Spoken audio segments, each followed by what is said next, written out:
জয় মৃত্যু সঞ্জীবনী, জয় মা জয় মা। আমি শ্রীগুজি প্রদীপ গাঙ্গুলি, আশা করি সকলে ভালো আছেন।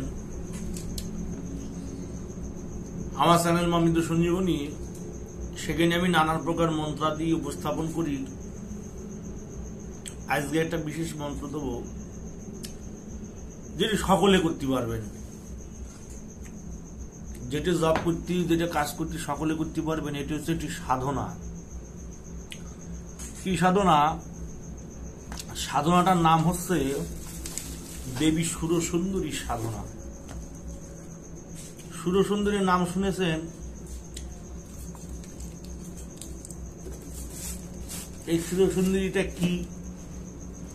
কি করে সুরসুন্দরী সাধনা করবেন, কি করে তারে সিদ্ধি করবেন, কি করে তারে প্রাপ্তি করবেন,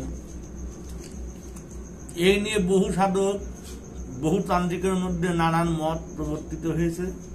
এক একজনের এক এক রকমের মত। আমার গুরু আমরা যেভাবে আমার শিখাইছে দেবী সুরসুন্দরী সাধনা, সেটা আমি আপনাদের সান্নিধ্যে ব্যক্ত করছি। আপনারা মনোযোগ সহকারে আপনারা দেখেন। এই যে সুরসুন্দরী সাধনা আমি দিতে চলেছি, এটি খুব কাজের, অতি দ্রুত ফলপ্রদ। কোনো দেহ বন্ধন করা, কোনো শরীর বন্ধ করা, কোন রকম এক্সটার্নাল খাটা এখানে খাটতে হবে না। নিয়মটা খুব সহজ এবং খুব স্বচ্ছ। কি করতে হবে? আপনার চাল দিয়ে, মানে ওই যে আতপ চাউল পিঠে টিটে করতে লাগে, যে সামনে তো সংক্রান্তি, অনেকে ঢেকিতে চাল কোটে, সেই চাল দিয়ে, চালের মধ্যে একটু কাঁচা হলুদ বা গিরা হলুদ পাওয়া যায়, সেই গুঁড়া হলুদ থেতো করে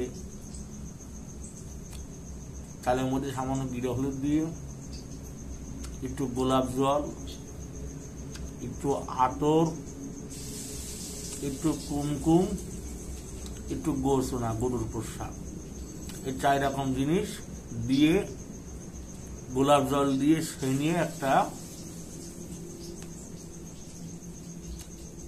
মানে অনেকে দেখেছেন ওই অর্ধরাত্রির পুজোর মধ্যে একটা পুজো করা হয় দুর্গা পুজোর সময়, যেটা আটা দিয়ে একটা পুত্তলিকা তৈরি করতে হয়, অনেকটা ওই মেরুযন্ত্রের মতো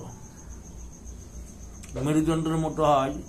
যে মেরুযন্ত্রে 9খানার মাথা একটা, তারপর একটা বড়, তারপর একটা বড়, তারপর একটা বড়, এইভাবে 9খানা মেরুর মতো করতে হয়। প্রথমে তলে একটা বড় চাকি, চালের আটা চাকি বসালেন, তার উপরে একটা তার থেকে ছোট চাকি বসালেন, তার উপরে একটা ছোট চাকি বসালেন, তার উপরে একটা ছোট চাকি বসালেন। এইভাবে 9খানা চাকি বসাতে হয় এবং এক এক চাকিতে 2টো করে হাত দিতে হয়। 9 18টা হাত হবে এবং 9টা চাকি হবে মেরুর মতো। এইভাবে বাচ্চারা অনেক দেখবেন খেলনা পাওয়া যায় কিনতে, যে বাচ্চারা সব খেলে, এরকম চাকি চাকি চাকি চাকি, এই এত বড় চাকি থেকে আসে ছোট হতে হতে হতে হতে একবার শেষ বিন্দু পর্যন্ত একটা চাকি বানায়, শেষের বিন্দুতে চোখ, নাক, মুখ, ত্রিনয়ন বানাতে হয়। মানে এইটা হচ্ছে দেবী সুরসুন্দরী একটা রূপ, যেটা শাস্ত্রে বর্ণিত এবং যেটা গুরুর কাছে শোনা।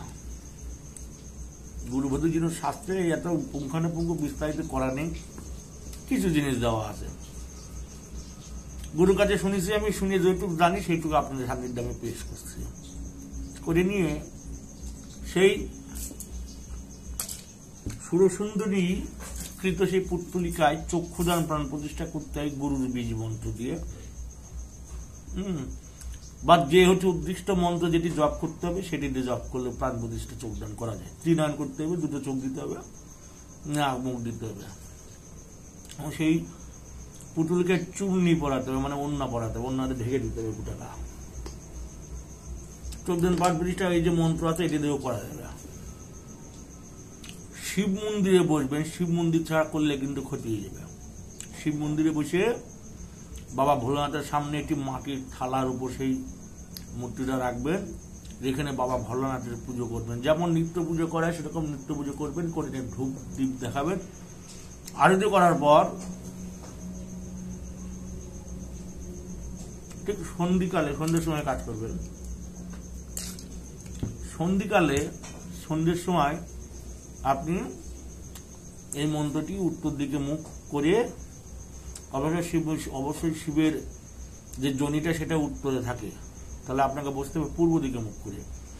পূর্ব দিকে মুখ করে বসে শিবলিঙ্গের সামনে বসিয়ে রুদ্রাক্ষের মালা এই মন্ত্র জপ করতে হবে। মন্ত্র খুব সহজ, খুব ছোট। এই মন্ত্রটা চেষ্টা করবেন প্রতিদিন 11 মালা করে জপ করতে।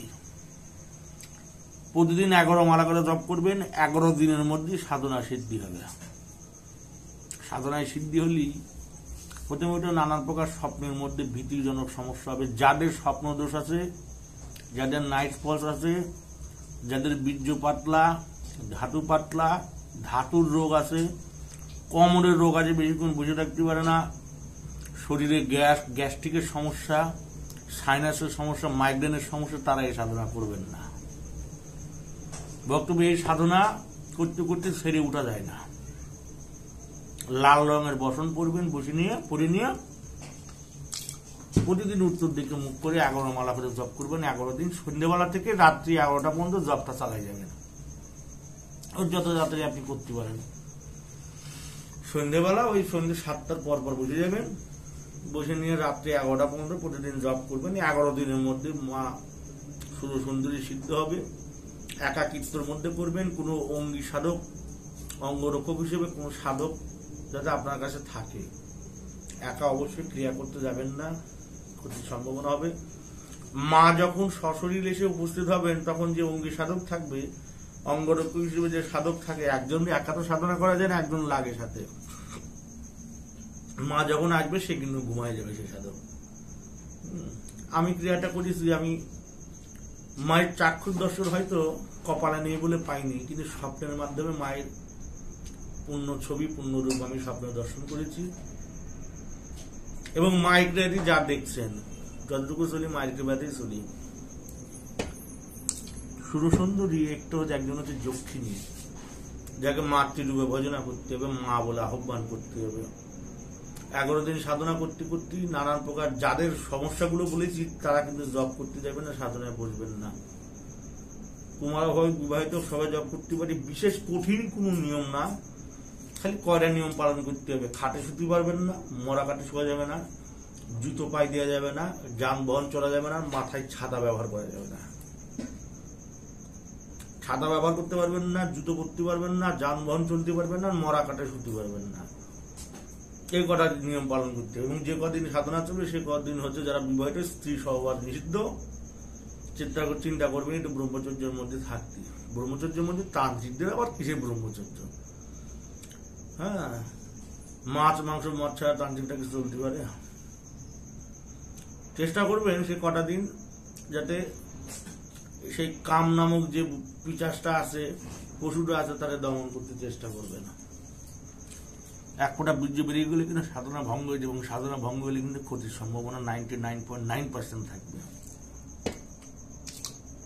এবার যখন মা সুরসুন্দরী যদি প্রকট হয়, সামনে প্রকট হোক, স্বপ্নের মধ্যে প্রকট হোক, মা সুরসুন্দরী যখন প্রকট হবে, তার একটা আলাদাই রূপ। বাবা, তোমাকে আমি যদি বিস্তারিত বলি যে সে অ্যাকচুয়ালি কেমন, আমার হয়তো এক মুখে বলা সম্ভব হবে না।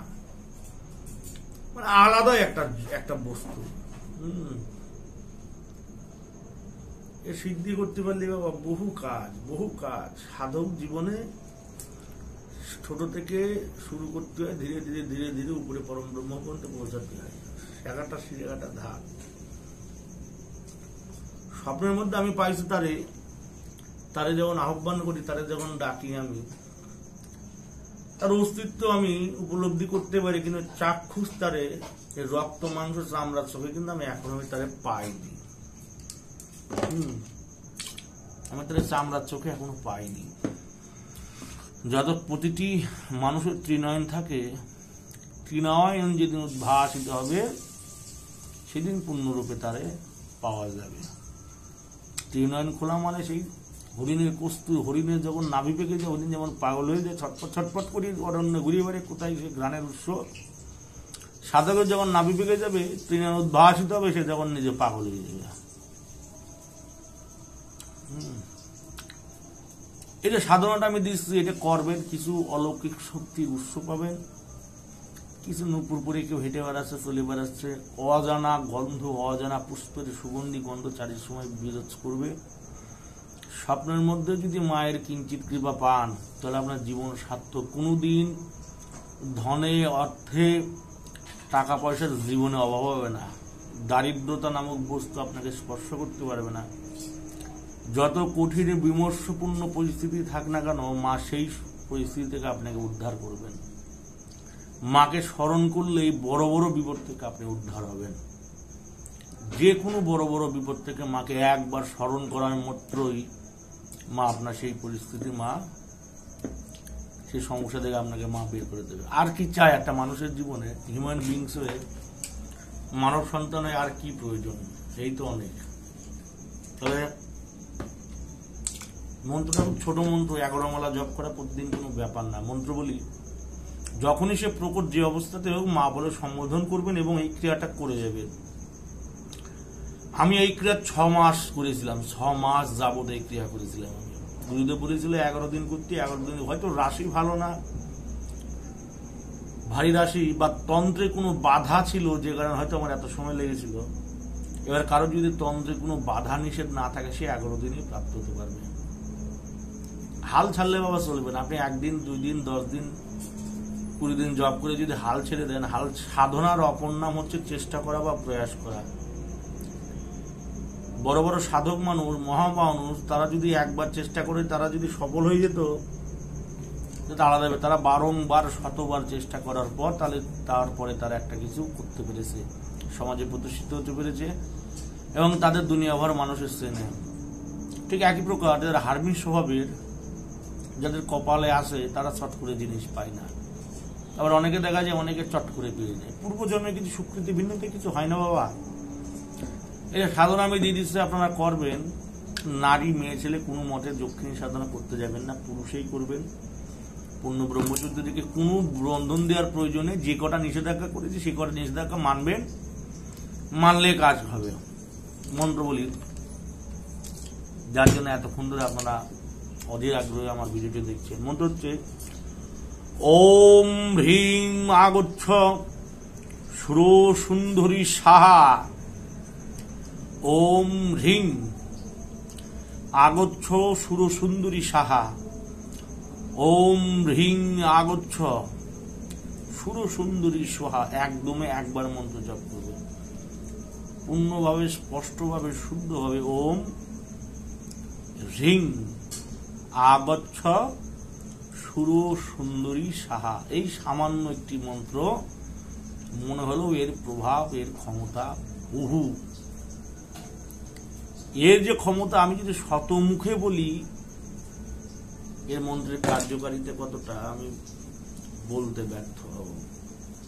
যারা সাধনা করেছেন, কিছু সাধনা করেছেন করে কোনো উপলব্ধি পাচ্ছেন না, তারা এইটি জপ করতে পারেন। আমার এক গুরুর দেওয়া জিনিস আমি করেছি, অবশ্যই গুরুর পারমিশন নিয়েই আমি সোশ্যাল মিডিয়াতে দিচ্ছি। কাজে ব্রতী হবেন অবশ্যই। আপনারা যে উদ্দেশ্য নিয়ে কার্যে ব্রতী হচ্ছেন সেই উদ্দেশ্য, মেন কথা অভাব অনটন দারিদ্রতা থেকে পূর্ণভাবে নিষ্কৃতি পাবেন। সংসারে সুখ স্বাচ্ছন্দ্য বিরাজ থাকবে। যতদিন বেঁচে থাকবেন আপনি এবং আপনার সপরিবার নিরোগ হইয়া বেঁচে থাকবে। কোনো জটিল রোগ ব্যাধি পরিবারে বা আপনার শরীরে প্রবেশ করতে পারবে না। স্বচ্ছ পবিত্র হয়ে, পাক পবিত্র হয়ে মা সুরসুন্দরীকে আহ্বান করবেন, ডাকবেন, জপতপে বসবেন। মন পবিত্র রেখে জপ করবেন, মাকে ডাকবেন, অবশ্যই পাবেন। ডাকার মতো ডাকতে পারলে সে আসবে না, এহেন ক্ষমতা কি তার আছে? আপনি যদি তারে ডাকার মতো ডাকতে পারেন, এহেন ক্ষমতা কি তার আছে সে জবাব না দিয়ে সে থাকবে? এটা সর্বোপরি একটি কথাই বলি, মেন ভক্তি, বিশ্বাস, শ্রদ্ধা এবং নম্র স্বভাব, এই হচ্ছে সাধারণ মূল ভিত। ভক্তি সহকারে, বিশ্বাসের সহকারে হৃদয়টি নরম করে মায়ের গর্ভে ব্রতী হন, অবশ্যই কিছু না কিছু কিঞ্চিত মায়ের কৃপা পাবেনই পাবেন। যত কঠিন ঘোর ও নাস্তিক হোক না কেন, সেও মায়ের কৃপা কিছু পাবে। জয় অমৃত সঞ্জীবনী, জয় মা। একটি অতি চমৎকারী মায়ের একটি সাধনা দিলাম, করবেন অবশ্যই ফলপ্রদ, অবশ্যই আপনারা মায়ের কৃপা পাবেন এই আশা করি আমি আমার সামান্য উপস্থাপন সম্পূর্ণ করলাম। জয় মা।